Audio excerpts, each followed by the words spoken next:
John 19. Then Pilate took Jesus and had him flogged. The soldiers twisted together a crown of thorns and put it on his head. They clothed him in a purple robe and went up to him again and again, saying, "Hail, King of the Jews!" And they slapped him in the face. Once more Pilate came out and said to the Jews gathered there, "Look, I am bringing him out to you to let you know that I find no basis for a charge against him." When Jesus came out wearing the crown of thorns and the purple robe, Pilate said to them, "Here is the man." As soon as the chief priests and their officials saw him, they shouted, "Crucify! Crucify!" But Pilate answered, "You take him and crucify him. As for me, I find no basis for a charge against him." The Jewish leaders insisted, "We have a law, and according to that law he must die, because he claimed to be the Son of God." When Pilate heard this, he was even more afraid, and he went back inside the palace. "Where do you come from?"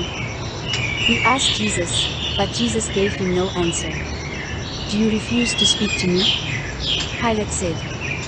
"Don't you realize I have power either to free you or to crucify you?" Jesus answered, "You would have no power over me if it were not given to you from above. Therefore the one who handed me over to you is guilty of a greater sin." From then on, Pilate tried to set Jesus free, but the Jewish leaders kept shouting, "If you let this man go, you are no friend of Caesar. Anyone who claims to be a king opposes Caesar." When Pilate heard this, he brought Jesus out and sat down on the judge's seat at a place known as the stone pavement, which in Aramaic is Gabbatha. It was the day of preparation of the Passover. It was about noon.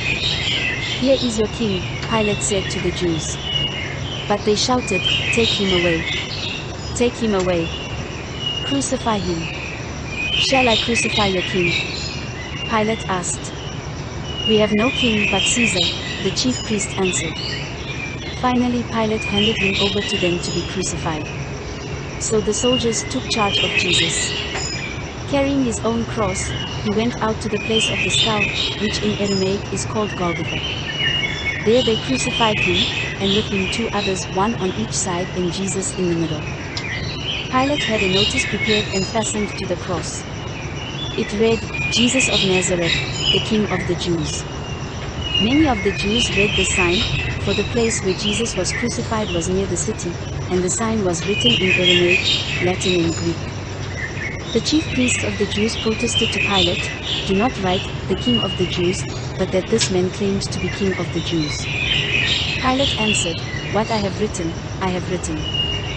When the soldiers crucified Jesus, they took his clothes, dividing them into 4 shares, one for each of them, with the undergarment remaining.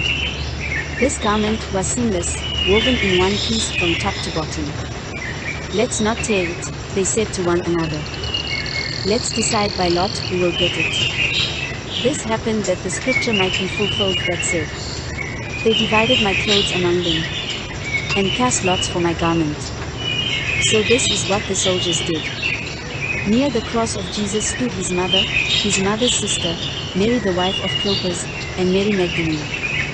When Jesus saw his mother there, and the disciple whom he loved standing nearby, he said to her, "Woman, here is your son," and to the disciple, "Here is your mother." From that time on, this disciple took her into his home.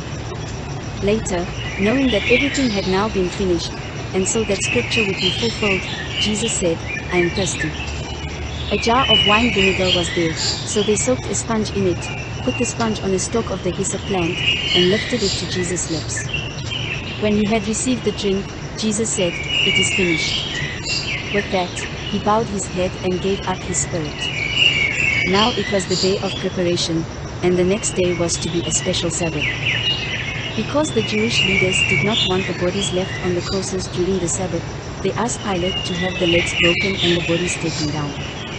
The soldiers therefore came and broke the legs of the first man who had been crucified with Jesus, and then those of the other. But when they came to Jesus and found that he was already dead, they did not break his legs. Instead, one of the soldiers pierced Jesus' side with a spear, bringing a sudden flow of blood and water. The man who saw it has given testimony, and his testimony is true. He knows that he tells the truth, and he testifies so that you also may believe.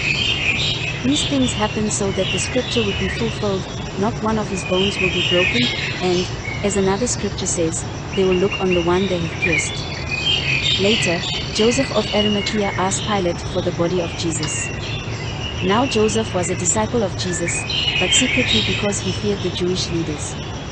With Pilate's permission, he came and took the body away. He was accompanied by Nicodemus, the man who earlier had visited Jesus at night. Nicodemus brought a mixture of myrrh and aloes, about 75 pounds. Taking Jesus' body, the two of them wrapped it, with the spices, in strips of linen. This was in accordance with Jewish burial customs.